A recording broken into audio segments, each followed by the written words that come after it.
Hello সকল YouTube বন্ধুদের মিনুস kitchen ব্লগের তরফ থেকে অনেক অনেক শুভেচ্ছা। আজ আমি একটি নতুন ভিডিও এনেছি। ভিডিওটি আমি গোলাপ জামুন বানিয়েছি, এটির ভিডিও করেছি। আর এটি করেছি আমি জন্মাষ্টমী উপলক্ষে কিছু প্রসাদ বানিয়েছিলাম নিজে হাতে, তার মধ্যে একটি পার্ট আমি ভিডিও করেছি।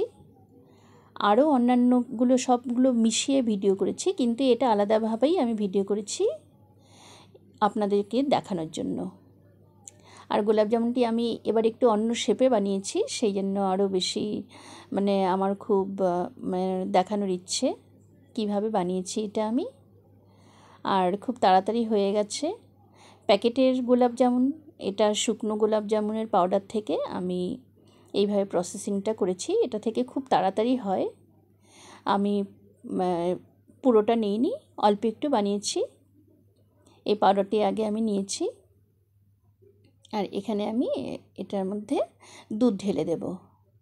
দুধ দিয়ে মেখেছি, আর দুধটা একটু অল্প অল্প করে নিতে হবে, বেশি নিলে আমি তো বেশি পরিমাণে বানাবো না। আর এদিকে আমি শিরা বানাতে দিয়েছি। এটা কিন্তু আমার জন্মাষ্টমীর উপলক্ষে রান্নাবান্না চলছে, সেইটারই একটা পার্ট। এই যে আমি গোলাপ জামুনের মেখে এখানে ডো করা হয়ে গেছে। ডোগুলো একটু আমি অন্য শেপে বানিয়েছি।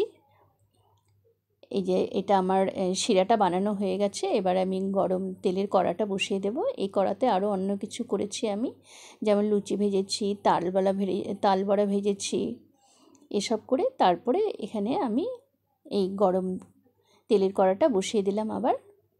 আর এখানে আমি খানিক ঘি দিয়ে দিলাম।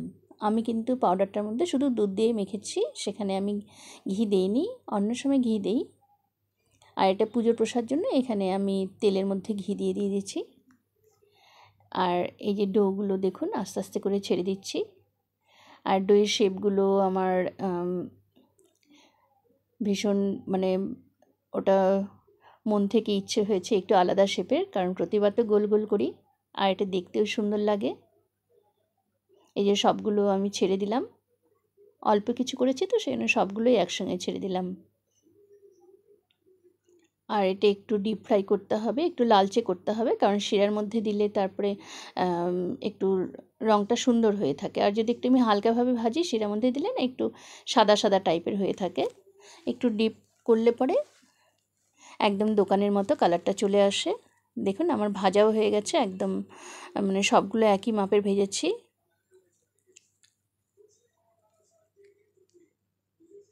এই দেখুন। আর এদিকে আরও কিছু রান্নাবান্না সেসবও দেখা যাচ্ছে। আমার এটা মোটামুটি ভাজা হয়ে গেছে। এবার আমি এটা আলাদাভাবে আলাদাভাবে তুলে তারপরে আবার শিরার মধ্যে ঢেলে দেব। শিরার মধ্যে ঢেলে কিন্তু সেটা আমি আবার গরম গ্যাসের উপরে বসিয়ে রাখবো। গরমের মধ্যে রাখলে পরে তাড়াতাড়ি ফুলবে। এই যে আমি নিয়ে নিলাম। আর ভাজাগুলো সবগুলো একই রকম করতে হবে। খুব তাড়াতাড়ি হয়ে গেছে, এটা ভীষণ তাড়াতাড়ি হয়ে গেছে। অল্প একটু বানিয়েছি তো, আর সব কিছু আমাকে তাড়াতাড়ি করতে হবে, সেই জন্য অল্প বানিয়েছি প্রসাদ হিসেবে। এই যে এবার আমি আবার গরম শিরার পাত্রটা বসিয়ে দেব গ্যাসের মধ্যে। এই যে অল্প কিছু হয়েছে, অল্পই বানিয়েছি আমি।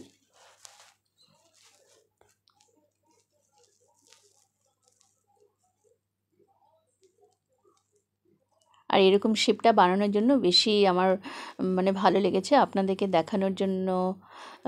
আমি আরও ইচ্ছে করে এটা আলাদাভাবে ভিডিওটা করেছি। এই যে গরম শিরার পাত্রটি বসিয়ে দিলাম, এখানে এবার এসব ঢেলে দিলাম। ঢেলে দিয়ে আমি গরম গ্যাসেই রেখে দেব, তাহলে তাড়াতাড়ি ফুলবে। কারণ এটা তো আমি রেখে করতে পারবো না, ইনস্ট্যান্ট লাগবে আমার, এটা বানিয়ে সঙ্গে সঙ্গে 1 ঘন্টার মধ্যেই লাগবে।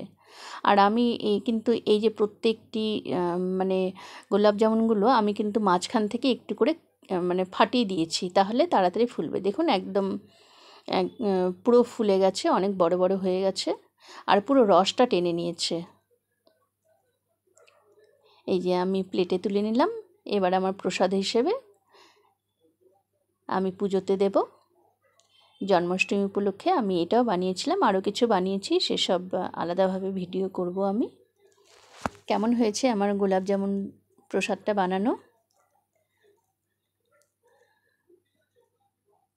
খুব সুন্দর হয়েছিল মোটামুটি সব কিছুই।